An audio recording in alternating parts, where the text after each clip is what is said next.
नमस्कार, मैं हूं राहुल सिन्हा। सत्ता के सभी न्यूज मित्रों का स्वागत है। सत्ता की शुरुआत में सत्ते पे सत्ता, यानी 7 खबरें और दिलचस्प जानकारियां।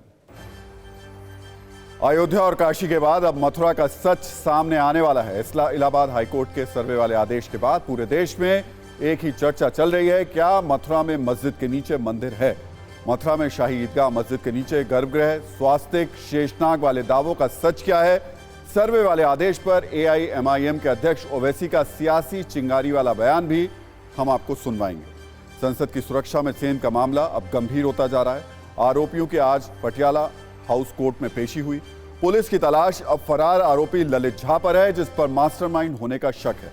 इस बीच बड़ा खुलासा यह भी हुआ है कि मार्च में आरोपियों ने संसद की रेकी भी की थी। स्मोक साजिश पर आज संसद के दोनों सदनों में जोरदार हंगामा हुआ, जिसकी वजह से 14 सांसद सस्पेंड हुए। वहीं पीएम मोदी ने इस मामले को लेकर गंभीरता के साथ रहने को कहा है। आज बैठक में उन्होंने मंत्रियों से कहा कि संसद की सुरक्षा में चूक को संवेदनशीलता से लें। सत्ता में भारत की पिनाका पावर पर हमने एक शक्ति वाली कुंजी तैयार की है। बहुत जल्द सेना को 6400 पिनाका रॉकेट मिलने वाले हैं। 2800 करोड़ की यह डील रक्षा शक्ति के लिए क्यों अहम है, ये भी आपको बताएंगे। कल राजस्थान को नया मुख्यमंत्री मिल जाएगा। भजनलाल शर्मा सीएम पद की शपथ लेंगे। दिया कुमारी और प्रेमचंद बैरवा उप मुख्यमंत्री पद की शपथ लेंगे। कल सुबह 11:15 बजे शपथ ग्रहण समारोह का आयोजन किया जाएगा। सत्ता के न्यूज मित्रों को एक जानकारी भी दे दें। असम सरकार ने राज्य के 1281 मदरसों का नाम बदलकर मिडिल इंग्लिश स्कूल रख दिया है। मतलब ये कि इन मदरसों को सामान्य स्कूलों में बदल दिया गया है। इस पर जबरदस्त सियासत हो रही है। सरकार ने 2 साल पहले ही इस संबंध में एक कानून पारित किया था। मध्य प्रदेश में मोहन यादव की सरकार बनते हुए जो एक्शन शुरू हो गया है। बीजेपी कार्यकर्ता का हाथ काटने वाले आरोपी फारूक राइन के घर बुलडोजर वाला एक्शन हुआ है। डॉक्टर मोहन यादव के मुख्यमंत्री बनने के बाद पहली बार बुलडोजर चला है। इस पर हमने एक धमाकेदार रील तैयार की है। सत्ता में आज सबसे पहले उस सच की बात जो जमीन के नीचे दबा है, लेकिन यह सच अब जल्द दुनिया के सामने आएगा। आज मथुरा की शाही ईदगाह मस्जिद पर इलाहाबाद हाईकोर्ट से ऐसा फैसला आया जिससे हिंदू पक्ष अपनी बड़ी जीत बता रहा है और कह रहा है अयोध्या सिर्फ झांकी है, अब काशी और मथुरा बाकी है। वो अयोध्या जिस पर वर्षों के इंतजार के बाद राम मंदिर बनकर तैयार हो रहा है, काशी की वो ज्ञानव्यापी मस्जिद जिस पर ASI की रिपोर्ट खुलने का हर किसी को बेसब्री से इंतजार है। लेकिन उससे पहले ही अब यह फैसला भी सुना दिया गया है कि मथुरा की शाही ईदगाह मस्जिद परिसर का सर्वे होगा, जिसके बाद कई सवालों से पर्दा उठ जाएगा। क्या मथुरा की शाही मस्जिद को मंदिर को तोड़कर बनाई गई? क्या औरंगजेब ने मंदिर ध्वस्त करने के बाद शाही ईदगाह मस्जिद का निर्माण किया? इस पूरे मामले को समझने के लिए हम पहले आपको बड़ी खबर बता देते हैं जो मथुरा की शाही मस्जिद से जुड़ी हुई है, जिस पर आज बड़ा फैसला आया है। इलाहाबाद हाईकोर्ट ने एडवोकेट कमिश्नर से शाही मस्जिद के सर्वे कराए जाने को मंजूरी दे दी।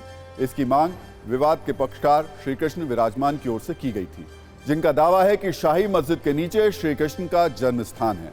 हाईकोर्ट के इस फैसले के साथ ईदगाह कमेटी की दलील कोर्ट ने खारिज कर दी। कोर्ट ने अपने फैसले के पीछे ज्ञानव्यापी सर्वे पर सुप्रीम कोर्ट के फैसले को आधार बताया। कोर्ट के आदेश के बाद आज मैंने AIMIM अध्यक्ष असदुद्दीन ओवैसी से बात की। उनके बयानों में बहुत चिंगारियां दिखाई दी। उन्होंने क्या कहा, यह बताने से पहले आपको समझना जरूरी है कि इस विवाद में किसका क्या दावा है। हिंदू पक्ष के मुताबिक औरंगजेब ने 1670 में केशवनाथ मंदिर तोड़वाया, जबकि मुस्लिम पक्ष का दावा है कि मंदिर तोड़कर मस्जिद बनाने के सबूत नहीं है। हिंदू पक्ष के मुताबिक मस्जिद के नीचे श्री कृष्ण का जन्म स्थान है, लेकिन मुस्लिम पक्ष की दलील है कि तथ्यों को तोड़ मरोड़ कर पेश किया जा रहा है। हिंदू पक्ष के मुताबिक हिंदुओं के पवित्र पूजा स्थल पर अवैध कब्जा किया गया, जबकि मुस्लिम पक्ष का तर्क है कि विवाद में प्लेस ऑफ वर्शिप एक्ट का पालन होना चाहिए। इस पर आगे हम सत्ता की कई दिलचस्प और ऐतिहासिक कुंजी खोलेंगे, मजहबी घमासान दिखाएंगे, लेकिन पहले मथुरा की ईदगाह मस्जिद से जुड़े सर्वे वाले आदेश पर असदुद्दीन ओवैसी को सुन लीजिए। सबसे पहले तो इस फैसले पर आपकी पहली प्रतिक्रिया क्या है? नहीं, मेरा मानना यह है कि ये फैसला सही फैसला नहीं है, जबकि मुस्लिम पक्ष की तरफ से सुप्रीम कोर्ट में 9 जनवरी को सुनवाई होनी जा रही थी, तो अगर रुक जाते 9 जनवरी तक तो कुछ आसमान तो गिरने वाला नहीं था। और सबसे अफसोसनाक बात तो यह है कि ये मुसलमानों की कब तक ये डिग्निटी को ख़राब करने का काम होता रहेगा। इस मसले में 1968 दिसंबर में, आपको एग्जैक्ट देता हूँ, 12 अक्टूबर 1968 को एक एग्रीमेंट साइन हो चुका है ईदगाह ट्रस्ट में और श्री कृष्ण धर्मस्थान सेवा संघ में। 9 कंडीशंस उसमें है भाई। ज़मीनें एक्सचेंज हो गई हैं, परनाले को बदल दिया गया है और यूपी वक्फ बोर्ड के परमिशन से एग्रीमेंट होता है। 55 साल के बाद आप इशू को खोलते हैं। एक इशू सेटल्ड हो गया है, उसको खोल रहे हैं। तो फिर क्या प्लेसेस ऑफ वर्शिप एक्ट 1991 अभी उसको जला दिया गया है या उसको नहीं है कानून? अगर है कानून तो फिर कैसे हो रहा है? तीसरी बात है कि सुप्रीम कोर्ट ने बाबरी मस्जिद में कहा कि places of worship act Bharat के संविधान के बेसिक स्ट्रक्चर का हिस्सा है। तो ये हम किस देश को किस राह पे लेके जाना चाहते हैं आप लोग? ओवैसी साहब, आप 1968 की बात की अगर याद कर रहे हैं बार बार, तो आप ये भी ध्यान होगा कि औरंगजेब ने इस जगह को गिराया था, इतिहास ये बताता है, और लोग इसी बिना पर वापस इस जगह को लाने की बात कर रहे हैं या लेने की बात कर रहे हैं। एक काम करिए, औरंगजेब रहमतुल्लाह अलैह को बुलाकर बात कर लीजिए। मैं औरंगजेब का नुमाइंदा नहीं हूं। जब औरंगजेब थे, जब क्या बाबा साहब अम्बेडकर बनाया संविधान था क्या? जब बादशाह थे, तलवार से हुकूमत चलती थी, चाहे किसी बादशाह, कोई बादशाह किसी मजहब का हो, संविधान तो नहीं था ना। राइट टू इक्वालिटी तो कब मिला आपको, हमारे को? पार्लियामेंट था क्या जब? पार्लियामेंट नहीं था जब। तो ये तो आप मानते हैं ना कि उस वक्त में औरंगजेब ने इस जगह को गिराया और आज लोग उसी संविधान, उसी कानून के जरिए अदालत में अप्रोच कर रहे हैं। तो आप ये कह रहे हैं कि औरंगजेब ने किया था और दूसरे बादशाहों ने जो किया था, जो हिंदू भी थे, मुसलमान थे, उन सब का हिसाब किताब अभी करेंगे आप? नहीं, जिसको कितने ऐसे प्लेस ऑफ वर्शिप को आप खोलेंगे बताइए? जिसको ऐसा लगता है। आप एक बात सुनिए, हमने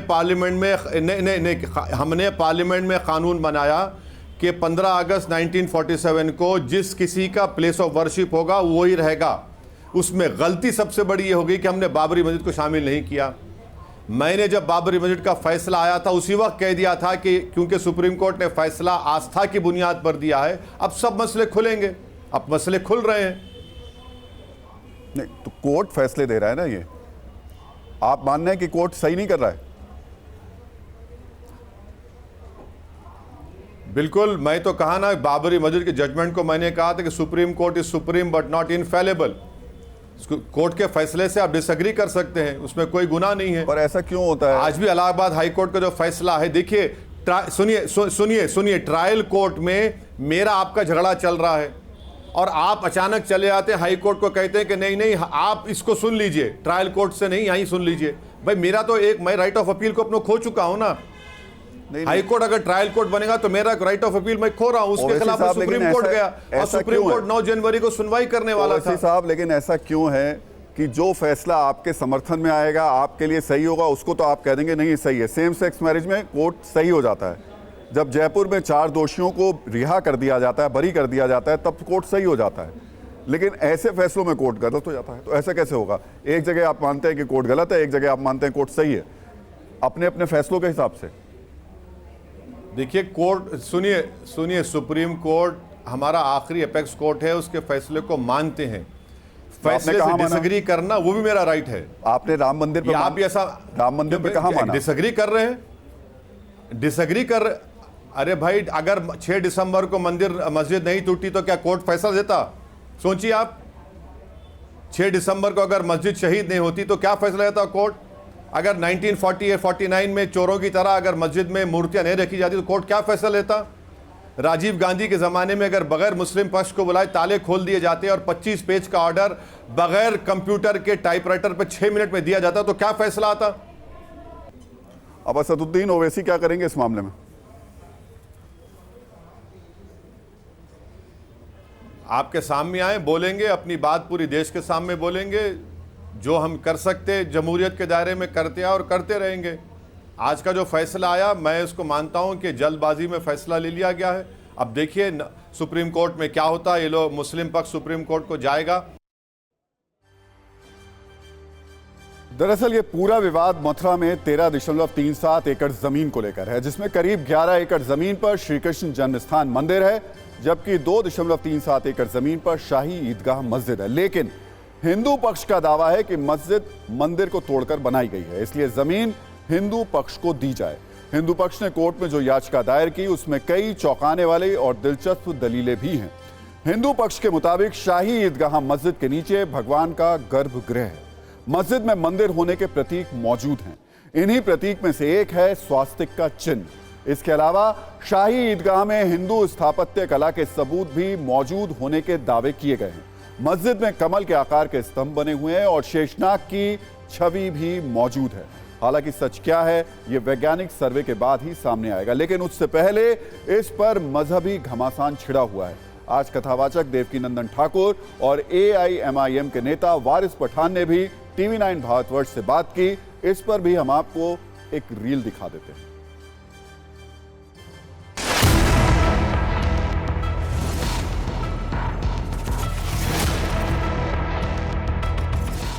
ये भारतीय है और इनकी पार्टी भारत में चुनाव लड़ती है। इनको MLA MP भारत के लोग बनाते हैं। फिर ये आक्रांताओं के लिए क्यों यहाँ पर टीवी पे बहस कर रहे हैं? इनको तो ये कहना चाहिए कि हाई कोर्ट ने जो निर्णय दिया है 100 करोड़ हमारे सनातन भाइयों की भावनाओं का ध्यान रखा है, हम इनका साथ देते हैं। देश आस्था से तो नहीं चलेगा ना, संविधान से चलेगा, कायदे कानून से चलेगा। अब जब ये कानून आ ही गया था, आपको शायद प्लेसेस ऑफ वर्शिप एक पता नहीं, इसमें सब चीजों को मद्देनजर रखते हुए ये कानून बनाया गया था, क्योंकि ऐसा लग रहा था उस वक्त सरकार को भी, लोगों को भी, कि आगे काफी ऐसी चीजें आ सकती है जिससे दो पक्षों के बीच में नफरत पैदा हो सकती है। इसलिए कानून आया कि जो भी चीजें प्लेसेस ऑफ वर्शिप की है, मंदिर मस्जिद गिरजाघर, उसको आप उसका नेचर और उसका कैरेक्टर चेंज नहीं कर सकते। एक्ट की ये बात कर रहे हैं, हमने वर्शिप एक्ट के अगेंस्ट भी सुप्रीम कोर्ट में याचिका डाली हुई है। किसी भी देश में ऐसा कानून नहीं है कि आप एक बहुसंख्यक 100 करोड़ लोगों को उनकी आस्था को लेकर भी आप उन्हें कोर्ट का रास्ता भी जाने से बंद कर दो। कोई भी है, ऐसा कानून तो पाकिस्तान में भी नहीं है। पार्लियामेंट का जो कानून बना है, क्या उसको कोर्ट ने सेटिसाइड किया है? क्या अभी तक नहीं किया है। तो जब तक वो एक कायदा कानून है, प्रेजेंट के अंदर लागू है, तो आप किस तरह से कर सकते हो इस तरह की बात? आपके घर का एग्रीमेंट आपका कोई पड़ोसी किसी के लिए कराए तो आप मान्य है क्या? वो आप मान लेंगे उसे? आप नहीं मानेंगे। आप दो समुदाय के बीच में नफरत क्यों पैदा करना चाहते हो? क्यों नफरत फैलाना चाहते हो? आप देश के अंदर सुकून से सब रह रहे, हमारी बाबरी मस्जिद तो चले गई ना, हमारी बाबरी मस्जिद को तो शहीद कर दिया ना।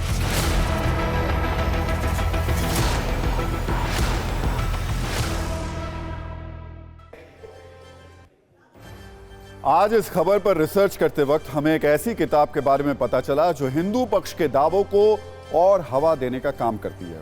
हमें वो मसीर-ए-आलमगिरी किताब मिली जिसे औरंगजेब के करीबी बख्तावर खान के मुंशी साकी मुस्ताद खान ने फारसी में लिखा था, जिसका बाद में जादूनाथ सरकार ने अंग्रेजी में अनुवाद किया। इस किताब के पेज नंबर 60 पर जो लिखा है उसे बहुत गौर से सुनिएगा। मसीर-ए-आलमगिरी में साकी मुस्ताद खान ने लिखा था कि जनवरी 1670 में बादशाह औरंगजेब ने आदेश दिया कि मथुरा में जो केशव देव मंदिर है उसे गिरा दिया जाए।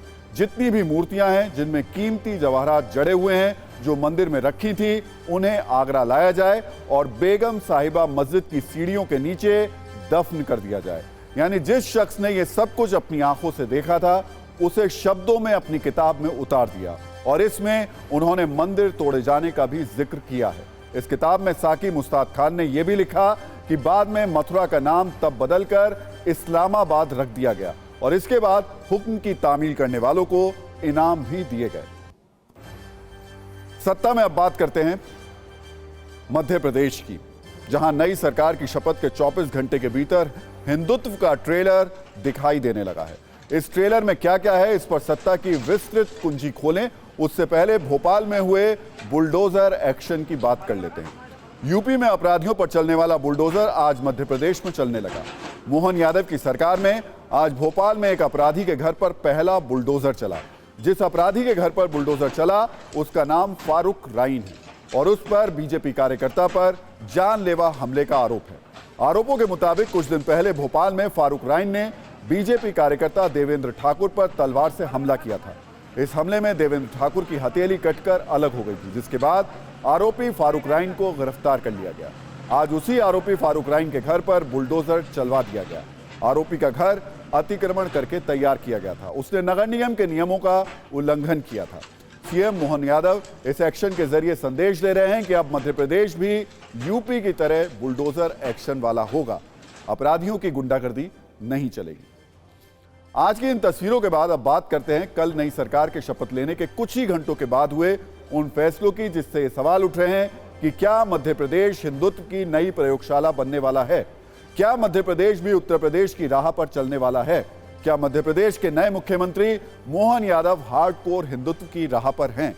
ये सवाल इसलिए क्योंकि डॉक्टर मोहन यादव शपथ से पहले हनुमान मंदिर पहुंचे, पूजा पाठ की, फिर शपथ ग्रहण किया और शपथ के तुरंत बाद वो उज्जैन पहुंचे और यहां उन्होंने महाकाल मंदिर में विशेष पूजा अर्चना की।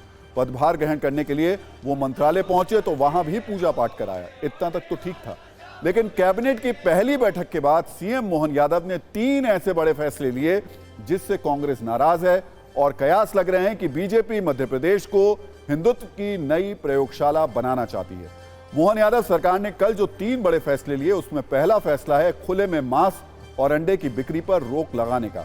मध्य प्रदेश सरकार खुले में मांस और अंडा बेचने पर सख्ती से रोक लगाएगी।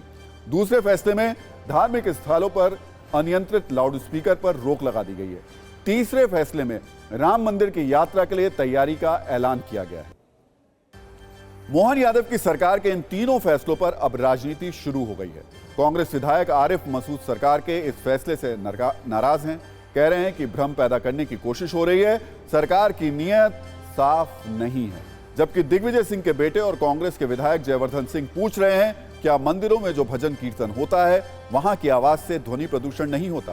कांग्रेस के 2 विधायक सरकार पर सवाल उठा रहे हैं तो कांग्रेस के वरिष्ठ विधायक फूल सिंह बरैया सरकार के फैसले का स्वागत कर रहे हैं। वो कह रहे हैं कि सरकार का फैसला सही है। वैसे बीजेपी नेता इस फैसले को सीधे सीधे मंदिर और मस्जिद में जोड़ रहे हैं। वो कह रहे हैं कि मंदिर के सामने मांस बेचा जाता है जिस पर सरकार ने रोक लगाकर सही फैसला किया है। एक बार बयानों की रील देखिए जिससे आप समझ पाएंगे कि कैसे मध्य प्रदेश में बीजेपी हिंदुत्व पर नया प्रयोग कर रही है।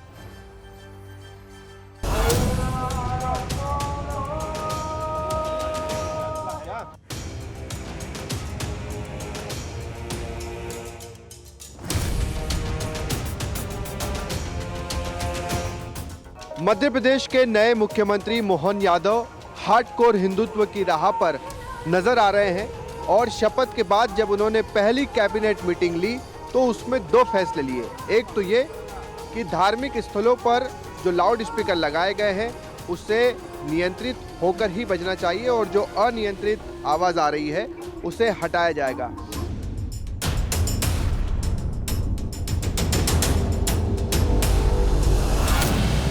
खुले में मांस या अंडे की दुकान चलाना, ये भारत सरकार ने भी इसमें दिशा निर्देश जारी किए हुए हैं। इस चीज़ को कड़ाई से लागू करने के लिए हमने कैबिनेट में इसके संबंध में तैयारी करने के लिए कहा है। ध्वनि विस्तारक यंत्रों को तो अपनी तय समय सीमा के अंदर और जो उनकी मर्यादा उसमें उनको अपनी उपयोग करना चाहिए।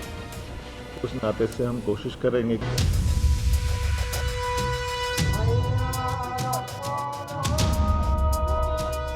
अगर उन्होंने रोजगार पे दिया होता, किसानों पे दिया होता, महंगाई पे दिया होता तो हम स्वागत करते।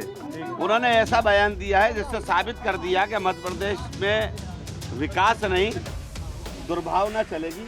तो यही एक चीज़ समझ में आती है, इसके अलावा कुछ नहीं। ये केवल मध्य प्रदेश में भ्रम फैलाने का काम मुख्यमंत्री ने किया। जहाँ तक सवाल लाउडस्पीकरों का है और ध्वनि प्रदूषण का है धार्मिक स्थलों पर, क्या भजन कीर्तन से नॉइज़ पोल्यूशन होता है? क्यों ऐसा निर्णय लिया गया है पहली बैठक में? ये थोड़ा मुझे इतनी समझ के परे है। ये मध्य प्रदेश सरकार का स्वागत योग कदम है। जहाँ देखो चौराहे पर जहाँ जिसकी मर्जी हो, मंदिर है, जहाँ जिसकी मर्जी आती है उठाए ठेले लगा दिए। सब्जी भाजी की तरह जो ओपन मांस बेचने की जो धंधा कर रखे थे उस पर सरकार ने जो सख्त निर्णय लिया है, स्वागत योग कदम है। कांग्रेस को क्या मस्जिद के लाउड स्पीकर से इतनी मोहब्बत है? क्या कहना क्या चाहती कांग्रेस? मोहन यादव छात्र जीवन से ही एबीवीपी से जुड़े रहे हैं। सीएम बनने के बाद उन्होंने जो 3 बड़े फैसले लिए उससे ऐसा लग रहा है कि उनकी सरकार में हार्डकोर हिंदुत्व का एंगल खूब आगे दिखने वाला है। जिस तरीके के फैसले मध्य प्रदेश में कल लिए गए, वैसे ही फैसले यूपी में पहले से लागू हैं, यानी अवैध बूचड़खानों और धर्म स्थलों पर अनियंत्रित लाउडस्पीकर बैन है। सवाल यह कि अभी तो मध्य प्रदेश में मोहन सरकार आए सिर्फ 32 घंटे हुए हैं और इन 32 घंटों में उन्होंने जो ट्रेलर दिखाया है वो बहुत कुछ कहता है और इसे किस तरीके के संकेत माने जाएं, ये भी बड़ा सवाल है। सत्ता में अब बात करते हैं अयोध्या की। 22 जनवरी को अयोध्या में रामलला की प्राण प्रतिष्ठा होने वाली है। इसी दिन प्रधानमंत्री नरेंद्र मोदी नए और भव्य राम मंदिर का उद्घाटन करेंगे। लेकिन मर्यादा पुरुषोत्तम भगवान राम के भव्य मंदिर के उद्घाटन से पहले अयोध्या को वर्ल्ड क्लास आध्यात्मिक सिटी बनाने का काम काफी तेजी से चल रहा है और इसमें सबसे ज्यादा ध्यान दिया जा रहा है इंफ्रास्ट्रक्चर पर। इसलिए आज हम सत्ता में अयोध्या के इंफ्रास्ट्रक्चर वाली कुंजी को खोलेंगे, जिसमें आज अयोध्या के इंटरनेशनल हवाई अड्डे और सरयू नदी में चलने वाली वाटर मेट्रो की बात होगी। शुरुआत करते हैं वाटर मेट्रो से। अयोध्या में 22 जनवरी को प्रधानमंत्री नरेंद्र मोदी उत्तर प्रदेश की पहली वाटर मेट्रो का उद्घाटन करेंगे। ये वाटर मेट्रो सरयू नदी में चलेगी। बहुत से लोगों के लिए वाटर मेट्रो एक नया शब्द है, इसलिए आपको बता दें कि पानी में चलने वाले जहाज को ही वाटर मेट्रो कहते हैं, क्योंकि इसको एक ही शहर की नदी में अलग अलग घाटों के बीच नियमित अंतराल में चलाया जाता है, इसलिए इसे वाटर मेट्रो का नाम दिया गया है। अयोध्या की सरयू नदी में चलने वाली वाटर मेट्रो काफी आधुनिक है। अयोध्या में चलने वाली वाटर मेट्रो का निर्माण कोचीन के शिपयार्ड में किया गया है। इस वाटर मेट्रो में 50 सीटें होंगी, जबकि 100 लोग इसमें सवार हो सकते हैं। कोलकाता से 16 नाविक वाटर मेट्रो लेकर अयोध्या पहुंच चुके हैं। इसे सरयू नदी के संत तुलसीदास घाट पर रखा गया है। इस वाटर मेट्रो में खासतौर पर एसी केबिन की व्यवस्था भी होगी, जो पर्यटकों के लिए काफी सुविधाजनक होने वाली है। वाटर मेट्रो को अयोध्या के नए घाट से गुप्तार घाट तक चलाया जाएगा। दोनों घाटों के बीच की दूरी करीब 9 किलोमीटर है। इसे तय करने में 10 मिनट से भी कम समय लगेगा। अभी दोनों घाटों के बीच सड़क मार्ग से जाने में करीब 40 मिनट का वक्त लगता है। Inland waterways authority of India ने अभी अयोध्या की वाटर मेट्रो का किराया तय नहीं किया है, लेकिन अनुमान के मुताबिक एक तरफ का किराया 20 से 30 रुपए हो सकता है। 9 नवंबर 2023 को अयोध्या में यूपी कैबिनेट की बैठक हुई थी। इसी बैठक में सरयू नदी में वाटर मेट्रो चलाने का फैसला लिया गया था। इसके बाद तैयारी शुरू हो गई थी।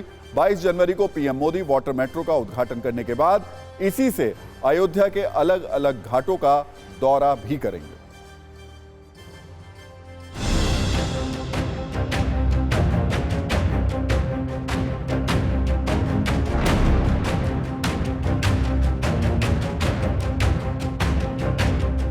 सोलह दिन बीत रहा है।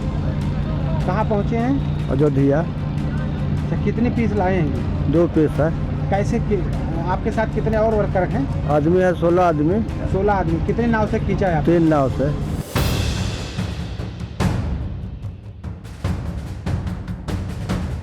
ये जो अभी आई है ये जेटीज़ हैं और ये जेटीज़ हैं, इनको स्थापित कराया जाएगा एक गुप्तार घाट पे, एक नया घाट पे, और इसके बाद फिर IWAI द्वारा जो inland waterways authority of India है उसके द्वारा एक बोट भेजी जा रही है। वो बोट 50 सीटर बोट होगी और वो लग्जरी बोट होगी, 50 सीटर होगी और वो जनवरी 10 तक यहाँ पर पहुँचेगी। ऑलरेडी चल चुकी है कोचिन से, यहाँ पर आने में कुछ समय लग रहा है उसको। साथ ही 2 सोलर बोट्स हमको प्राप्त होंगी, वो भी इन्हीं 2 जेटीज़ के माध्यम से संचालन किया जाएगा उसका, और वो हमको मुझे लगता है दिसंबर के अंत तक वो दोनों बोट्स आ जाएंगे।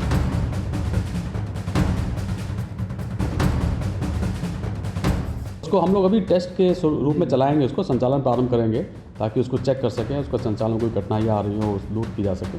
उसका संचालन हम लोग प्रारंभ कर देंगे, पर जो औपचारिक उद्घाटन है उसके लिए जब अनुमति ऊपर से प्राप्त होगी तब किया जाएगा। वाटर मेट्रो का बड़ा उद्देश्य अयोध्या में पर्यटन को बढ़ावा देना और शहर के भीतर ट्रैफिक को कम करना है। इससे अयोध्या के प्रदूषण को कम करने में भी मदद मिलेगी। वाटर मेट्रो अयोध्या को एक आधुनिक और टिकाऊ ट्रांसपोर्ट सिस्टम भी प्रदान करेगी। वाटर मेट्रो सेवा अयोध्या के विकास में एक महत्वपूर्ण भूमिका निभाने वाली है। वैसे आपको बता दें कि अयोध्या से पहले कोच्चि में वाटर मेट्रो की शुरुआत हो चुकी है। इस वर्ष अप्रैल में पीएम मोदी ने कोच्चि में वाटर मेट्रो को हरी झंडी दिखाई थी। अयोध्या में सिर्फ वाटर मेट्रो ही नहीं, बल्कि बाहर से आने वाले राम भक्तों के लिए मर्यादा पुरुषोत्तम श्री राम इंटरनेशनल एयरपोर्ट बनकर तैयार हो चुका है। इसी महीने 30 तारीख को इस एयरपोर्ट पर पहली फ्लाइट लैंड करेगी। नागरिक उड्डयन मंत्री ज्योतिरादित्य सिंधिया के मुताबिक प्रधानमंत्री नरेंद्र मोदी अयोध्या के एयरपोर्ट का उद्घाटन करेंगे, जिसके बाद आम यात्रियों के लिए यहां से हवाई यात्रा शुरू हो जाएगी। 6 जनवरी 2024 को पहली कॉमर्शियल फ्लाइट दिल्ली से अयोध्या के बीच होगी। 11 जनवरी से अहमदाबाद और अयोध्या के बीच हवाई सेवा शुरू होगी। इसके बाद धीरे धीरे देश के अलग अलग हिस्सों के लिए यहां से विमान सेवा शुरू हो जाएगी। अयोध्या के मर्यादा पुरुषोत्तम श्रीराम इंटरनेशनल एयरपोर्ट का निर्माण 3 चरणों में किया जा रहा है। पहला चरण 30 सितंबर 2023 तक पूरा हो जाएगा। इसमें रनवे की लंबाई 2200 मीटर और चौड़ाई 45 मीटर होगी। भविष्य में रनवे को 3750 मीटर लंबा किया जा सकता है। फिलहाल इस एयरपोर्ट के निर्माण में करीब 250 करोड़ रुपए खर्च हो रहे हैं। भीड़ भाड़ के दौरान एयरपोर्ट की क्षमता 750 से अधिक यात्रियों की होगी। शुरुआती दिनों में हर घंटे 4 विमान यहां से उड़ान भर सकेंगे।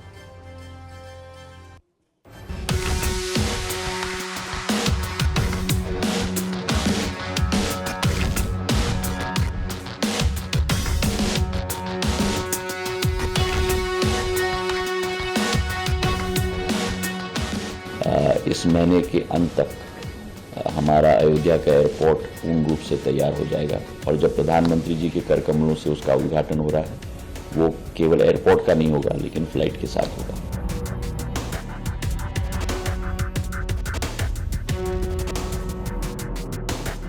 एयरपोर्ट भी बनकर तैयार है, रेलवे स्टेशन भी बनकर तैयार है और सड़कें भी बेहतर वर्ल्ड क्लास की बनकर तैयार है।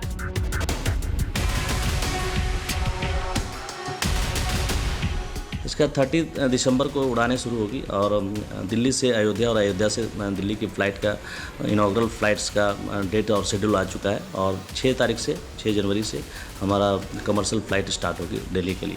अहमदाबाद के लिए फ़्लाइट होगी, वो वीक में 3 दिन के लिए होगी। तो अयोध्या के एयरपोर्ट का नाम मर्यादा पुरुषोत्तम श्रीराम इंटरनेशनल एयरपोर्ट रखा गया है और इसे राम मंदिर की तर्ज पर बनाया भी जा रहा है। इस एयरपोर्ट को आध्यात्मिक लुक दिया गया है। इस एयरपोर्ट का डिजाइन मंदिर वास्तुकला की नागर शैली से प्रेरित है। रामायण से प्रेरित नक्काशीदार स्तंभों और कलाकृतियों के साथ 2 मंजिला एयरपोर्ट अयोध्या में आने वाले लोगों का स्वागत करने के लिए करीब करीब तैयार हो चुका है।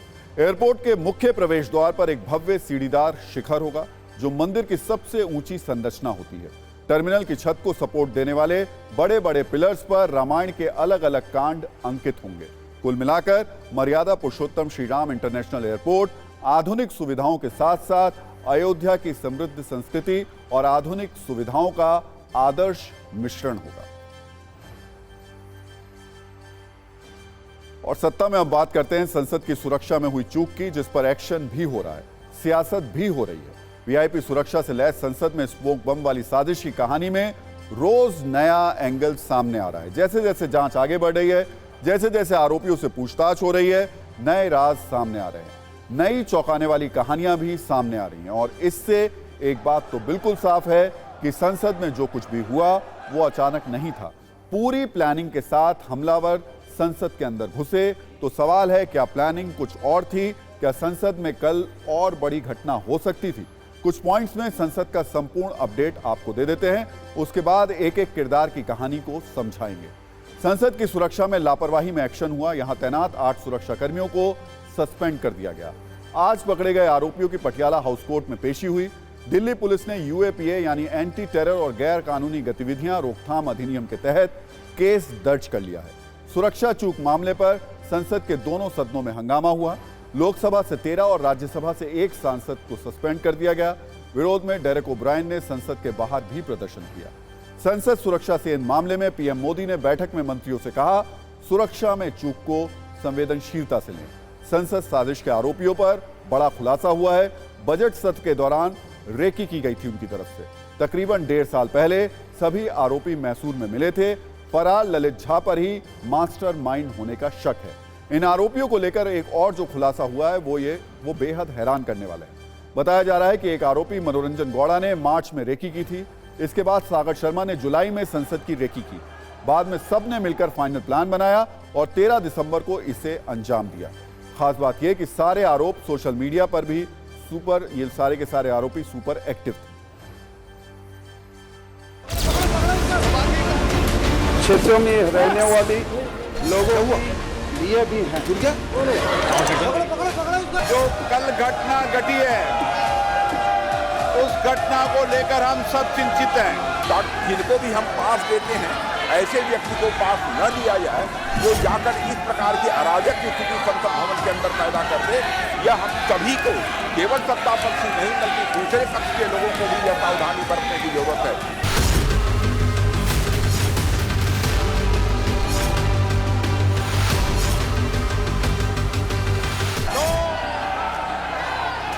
सरकार कभी भी लोकसभा सचिवालय में हस्तक्षेप नहीं कर सकती।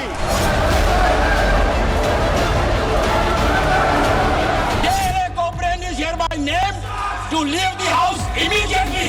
I have it in shame. 3 security rings पास करने के बावजूद, एक्सरे मशीन्स पास करने के बावजूद भी ये इंसिडेंट सामने आता है। It reveals lapse of security measures, और ये इसकी जिम्मेदारी केंद्र सरकार की है। उनको ये जनता को जवाब देना चाहिए।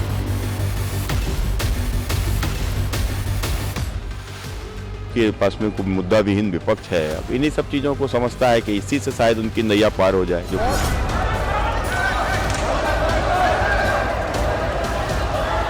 जो लोग अंदर आकर के कूद गए, कोई जहरीली गैस ले आते, तो आज हम खड़े होकर के यहाँ आपसे बात नहीं कर रहे होते।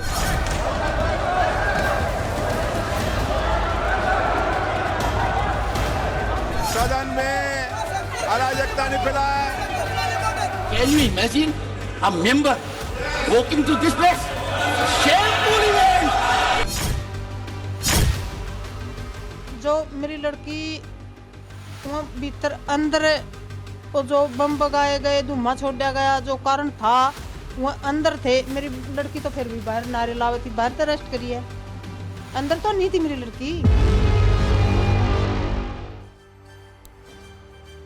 इस पूरी साजिश में सबसे हैरान करने वाली बात है आरोपियों की सोशल मीडिया प्रोफाइल।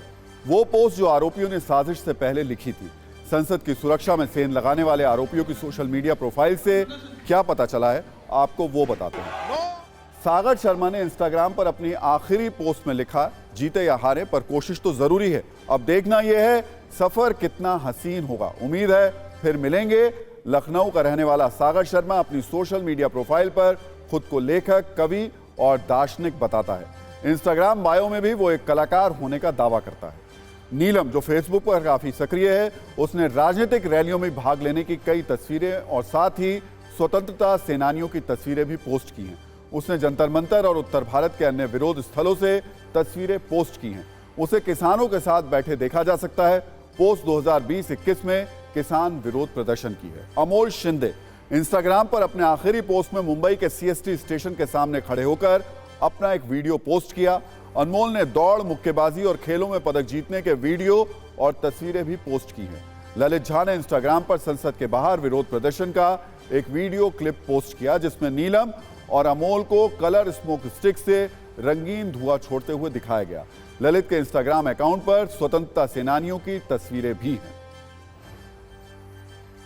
तो संसद में स्मोक साजिश के बाद लगातार जरूरी कदम उठाए जा रहे हैं। 5 जरूरी कदम जो अब उठाए गए हैं वो भी आपको बता देते हैं। नई संसद में घुसपैठ के बाद अब सिक्योरिटी प्रोटोकॉल्स में कई बदलाव किए जा रहे हैं। सांसदों, स्टाफ मेंबर्स और पत्रकारों के एंट्री गेट अलग होंगे। विजिटर्स को चौथे गेट से प्रवेश कराया जाएगा। विजिटर पास जारी करने पर अभी रोक लगा दी गई है। दर्शक दीर्घा के चारों ओर ग्लास की शील्ड लगाई जाएंगी ताकि कोई कूदकर सदन के अंदर ना आ सके। एयरपोर्ट की तरह बॉडी स्कैन मशीनें लगाई जाएंगी।